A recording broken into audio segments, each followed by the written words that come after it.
नमस्कार दोस्तों, आपका बहुत बहुत स्वागत है। मैं आपकी गार्डन सखी और आज आपको हार्वेस्टिंग भी दिखाएंगे। नमस्कार दोस्तों, हार्वेस्टिंग देखते जाएंगे और इन्जॉय करेंगे और प्रेरित होंगे कि हमें भी खेती करना है। ये देखो बहुत सारी हार्वेस्टिंग हो गई और बहुत सारी अभी है भी। मैं इतनी सारी कर नहीं पा रही थी कि ये इतनी सब्जियां एक साथ अगर मैं ले लूँ तो फिर सारा बेकार हो जाएगा। और ये देखो धनिया की भी हार्वेस्टिंग अभी बाकी रह गई है और बहुत सारे ये इधर गमले भी मैंने खाली कर रखे हैं क्योंकि अब आने वाली फरवरी के लिए मुझे बहुत सारी कुछ लगाना होगा ना, तो उसके लिए अब। और ये देख लो, एक लाइन से देखते चलते हैं कि इसमें कहाँ क्या क्या हार्वेस्ट करना है। ये देखो चेरी टोमेटो और ये बड़ा वाला टोमेटो भी एकदम रेडी है, देसी टोमेटो भी। और ये देखो सोआ इतना बड़ा हो गया है, इसमें फूल भी आने लगे। हार्वेस्ट नहीं, असल में यहाँ इतनी बारिश वारिश हो रही थी लगातार कि मैं छत में आ ही नहीं पा रही थी। भाई खुद को बचाना भी बहुत ज़रूरी है क्योंकि वो स्पेशल बच्ची की देखभाल के लिए मुझे खुद को फिट रखना बहुत ज़रूरी है। और वैसे भी फिटनेस बहुत बड़ी चीज़ है। और इतनी ठंड और लगातार बारिश, यहाँ अभी देखो 2 दिन धूप निकल के फिर से बारिश। ये देखो सेम निकल भी आया है इन बारिशों में। और आइए देखते हैं, कट नहीं रही है ये। और ये बहुत सारी हो गई है, यहाँ 2 है, इधर भी है। माय गॉड, यहाँ एक लौकी सड़ गई, एक लौकी ये सड़ गई। कोई बात नहीं, जो सड़ गई इसको छोड़ देते हैं और जो अच्छी है उसको काट लेते हैं। अरे ये गिर के लुढ़क गई। ये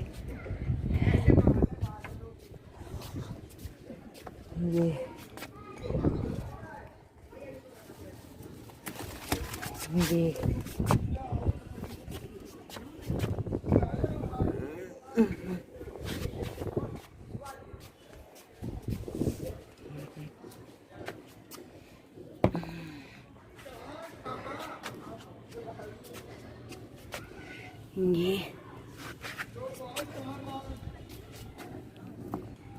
5 पांडव ये हो गए।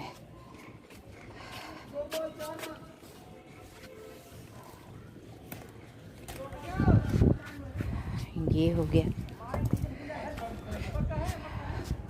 लौकी। जब इधर नहीं आए ना कुछ दिनों से, छत में नीचे ही सीढ़ी में इतनी लटकी थी कि मुझे लगा कि उनको पहले ख़त्म करना चाहिए। और बस ये इतनी सारी हो गई, बिन थैले के तो मैं इतना ले ही नहीं जा पाऊँगी, भारी भी हो गए। दोस्तों बहुत ज़रूरी है कि सब्जियां लगाएं तो उसको साथ साथ हार्वेस्ट भी तो करें और खाना भी ज़रूरी है उनको। क्योंकि फिर सिर्फ ऐसे लगाते जाओ और उनको फिर फेंको तो इसका कोई मतलब नहीं होता। बहुत मेहनत की होती है और पता चलता है गार्डनिंग करने के बाद ही कि कितनी मेहनत किसान करते हैं। Really salute him. और ये देखो दोस्तों, सब्जियां कहाँ कहाँ फल रही हैं, कैसे उसको तोड़ना इतना मुश्किल काम होता है ना। ये देखो इतने ऊपर ये जो लौकी है, पहले मैं कितना ज़्यादा लौकी मिलती थी और अब तो ऐसी ऐसी जगह इतनी ऊंचाई पे लौकी लगी कि मैं उसको पॉलिनेट नहीं करा पा रही। और तो लौकियां पहले की जितनी नहीं मिलती हैं। और इतनी ऊंचाई पे देखो, भौरे भी आजकल इतने आलसी हैं, कामचोर बोलो, कि वो पॉलिनेट नहीं कराते ठीक से। 1-2 जैसे 100 में मुझे 1-2 या 5 लौकी मिलती है। और पहले नीचे होता था, नीचे की तरफ था तो मैं बहुत ज़्यादा उसको पॉलिनेट करा लेती थी। मुझे 10-10, 15, 20-20 लौकियाँ एक साथ मुझे मिली हैं। छत में चली गई थी, तो इसको मैं छत में नहीं जा रहा है तो मैं लेके भी नहीं जा पा रही हूँ कि वो अकेले करने में। और ये देखो चेरी टोमेटो, कितना मज़ा आता है। 10 या 15, 12 का बंच होता है ये। और इन गुच्छों में ना बहुत मज़ा आता है देखने में। मेरे श्रीमान जी को ये पसंद नहीं है चेरी टोमेटो, पर मुझे बहुत ज़्यादा अच्छा लगता है। और इसकी चटनी तो इतनी डिलीशियस होती है ना, रियली मज़ा आ जाता है क्योंकि ये बहुत खट्टे होते हैं। इधर सर्दियों के मारे मैं इतनी केयर नहीं कर पा रही अपने बागीचे की जितनी करनी चाहिए। जैसे भी सेम की हार्वेस्टिंग मैं दिखा रही हूँ आपको। सेम भी इस सीज़न में भी मुझे सेम लगातार मिल जा रहा है, थोड़ा थोड़ा थोड़ा करके। और इतना होता है कि एक बार में आराम से बन जाए या थोड़ा ज़्यादा ही रहता है। तो और देखो शिमला मिर्च का हाल दिखाया मैंने, कितना गंदा हो गया है, तो उसको भी दवा चाहिए है और केयर ही नहीं कर पा रही, जबकि ग्रीन नेट लगा हुआ है। तो एक तो है कि ठंड से वो बचे हुए हैं, और टोमेटो तो बहुत जब निकलने लगते हैं तो बहुत ज़्यादा एक साथ निकलते हैं। फिर मीठी या खट्टी चटनी बना के उनको यूज़ करना पड़ता है या सूप में। और सेम भी ठीक ठाक मात्रा में 3 तरह का सेम मैंने लगाया था। ये सेम जो अभी मैं जहाँ से ले रही हूँ ये लगभग 1-1.5 साल पुराना है, और सोच लो तब इसमें इतना ज़्यादा नहीं निकलता, पर हाँ निकलता रहता है। और इस बार मैं सारे इन जितने पुराने सेम है ना, इन सबको हटा के नया फिर से लगाऊंगी, बहुत मतलब सेम को।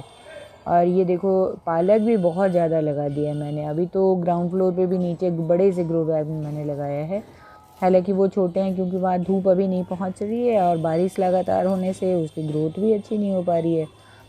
फिर भी और इतनी ज़्यादा पालक की हार्वेस्टिंग हो गई कि मैंने कहा आज पालक पनीर बनाते हैं, फिर अगले दिन सादा पालक और सोया बन जाएगा।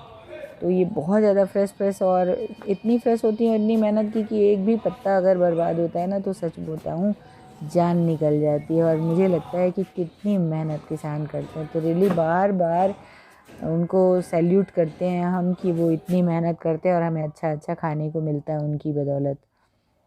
दोस्तों मेरे टो में चोट लग गई है और इसलिए वो थोड़ा सा चलने में मुझे दिक्कत है, तो कोई बात नहीं। पर मैं बता रही थी कि अजीब सी चाल हो गई है। और ये देखो शिमला मिर्च को मैंने कहा था ना हाल उसका बुरा हो गया है, तो पर कोई बात नहीं, टेस्ट में वो बहुत मज़ेदार है और मैंने यूज़ किया है इसको। और जो ग्राउंड फ्लोर पे शिमला मिर्च मैंने 2 ग्रो बैग में लगाए ना, वो अभी काफ़ी ठीक ठाक हैं, पर बढ़ नहीं रहे उतनी तेज़ी से क्योंकि वहाँ धूप अच्छी नहीं मिल रही। और हर फ्रूटिंग के लिए धूप बहुत ज़रूरी है, फ्रूटिंग और फ्लावरिंग दोनों के लिए धूप बहुत ज़रूरी है। कुछ ऐसे पौधे होते हैं सीड लविंग जिनको कि मतलब कहीं भी उगाया जा सकता है। और ये देखो बरबट्टी कितनी थोड़ी मात्रा में निकला है, सोआ तो बहुत है, बहुत सकते हैं। तो थोड़ा थोड़ा करके मैं यूज़ कर रही हूँ। शिमला मिर्च, हरी मिर्च, सेम, टमाटर और सोआ, थोड़ी सी मेथी, बहुत सारी लौकी, इतनी की मस्त हार्वेस्टिंग हुई। 1-2 मूली। और दोस्तों इन लौकियों को नीचे ले जाना भी एक चैलेंज का काम है, इतने सारे उठा के थैले तो मैं लाई नहीं थी ऊपर। और ये देखो लुढ़का के मैं कैसे ले जा रही हूँ। खैर किसी तरह थैले में भर के आई और फिर नीचे आके सीढ़ी में देखा तो यहाँ भी लौकी लगी हुई, फिर इसको भी मैंने कट किया। और मेरी हार्वेस्टिंग अगर आपको पसंद आती है और आप इम्प्रेस होते हो, आपको लगता है कि आपको भी गार्डनिंग करना चाहिए, तो प्लीज़ लाइक और सब्सक्राइब करना मत भूलना। और हार्वेस्टिंग देखो और फ्रेश वेजीज का मज़ा हम लेते हैं, आप आंखों से देखो, हम मुंह में खा के मज़ा ले रहे हैं। तो आप लोगों को ढेर सारी शुभकामनाएं, ईश्वर आपके जीवन में खूब अच्छा स्वास्थ्य और समृद्धि दे। और वीडियो पसंद आता है तो प्लीज़ सब्सक्राइब और लाइक करना बिल्कुल भी ना भूलें, और बेल आइकन भी दबाएं जिससे मेरे वीडियो के नोटिफिकेशंस आप तक जाएं। और thank you for watching. Next video में फरवरी में क्या क्या लगाएं मैं अभी पोस्ट करती हूँ।